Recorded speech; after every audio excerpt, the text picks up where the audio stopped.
Hello, welcome back to Chat About It, Don't Shout About It with me, Rachel, the Queen of the Woke, as crowned by one of my haters. Don't forget to like, share, and subscribe to my channel. I'm trying to get to 1,000 subscribers. I have around 699 at the time of recording. Thank you to everyone who has joined me just recently. It's really great to have you here. And once we get to 1,000 subscribers on our channel, I'm going to get a new overlay that goes over the top of the screen so that I can hide those awful search bars at the top. I like to make progress as I'm recording. Let's get into today's video, which is talking about Dot and Bubble and the fact that it isn't Black Mirror. Before I do that, I just want to quickly talk about the Radio Times. They have released their article on the viewing figures, and they only released it 17 minutes ago at this time of recording, 3rd of June in the morning, and this is all they could say. Of course, it should be noted that these figures aren't the whole story and don't include viewers who watched on BBC iPlayer. Fans can expect the full figures, including iPlayer viewers, over 7 days to be released in due course. We haven't, as of yet, also received the 73 yards consolidation figures. So this article here came from Screen Rant. Doctor Who's season 14's Black Mirror episode totally misses the point of Black Mirror. Now, I've yet to watch Black Mirror. I think if I can, I will watch it so that I can actually make the comparison. When I read the synopsis of the episode about the dystopia, I understood it that it was going to be quite a dark thing to watch, so I will watch it. Have you watched Black Mirror?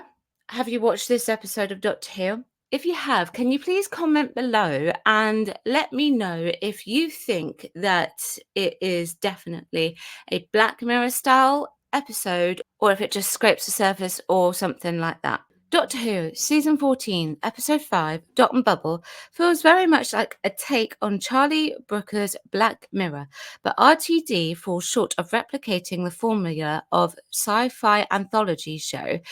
While there is undeniably some crossover in the target demographic of both shows, Doctor Who and Black Mirror are aimed at different audiences.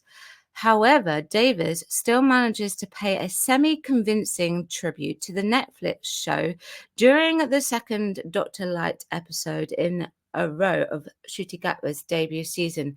I don't actually consider it to be that Dr. Light. He was in it a fair bit. The Doctor Who Season 14 cast is rejigged once again in Dot and Bubble to account for the sparing use of Ncuti and Millie. Instead, the episode is led by Callie Cook as Lindy Pepperbean, which largely gives the impression of a standalone story in the vein of Black Mirror. The result is compelling, but it wouldn't come anywhere near the list of the best Black Mirror episodes, and there are several reasons why it didn't quite hit the mark. One of the biggest goals of Black Mirror is to make the audience feel desperately uncomfortable, often delving into social taboos and raising questions that are incredibly difficult and awkward to address. While Dot and Bubble does focus on the racist attitude Lindy harbours towards the Doctor at the end of the episode, Doctor Who is a family show. Therefore, there's only so far it can push the subject. The scene is horrible to watch, but it doesn't double down on negativity in the same way a Black Mirror episode might. Doctor Who has been able to adopt a thoroughly dark tone before, despite being produced largely for a family viewing. However, these episodes are often so far removed from reality that there's very little risk of it being mistaken for an allegory for anything. In addition, the Doctor still often comes out on top. That being said, a happy ending is an option in Black Mirror, although certain episodes maintain an element of grimness until the very end. This part of the formula is something that Davis installs in Dot and Bubble. Black Mirror will often hone in on a specific topic and explore each of its facets from various angles. Although the story becomes severely fictionalized, the message of each episode is clear. Doctor Who's version of a Black Mirror story doesn't quite know what it wants to focus on, drawing on too many difficult subject matters to adequately address any of them during its 40-minute runtime. And that's actually a really good point. And I think that is also something in general that a lot of the standalone 40 minutes episodes that we get are really too rushed. I think the 2-episode format that you get is a lot better because you can expand it and you can slow it down a little bit.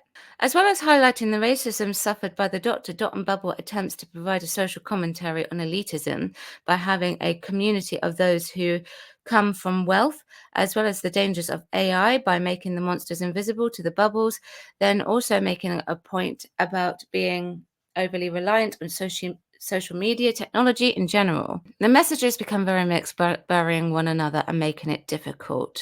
Not every Dr. Light episode can be as effective as Blink. Blink was brilliant.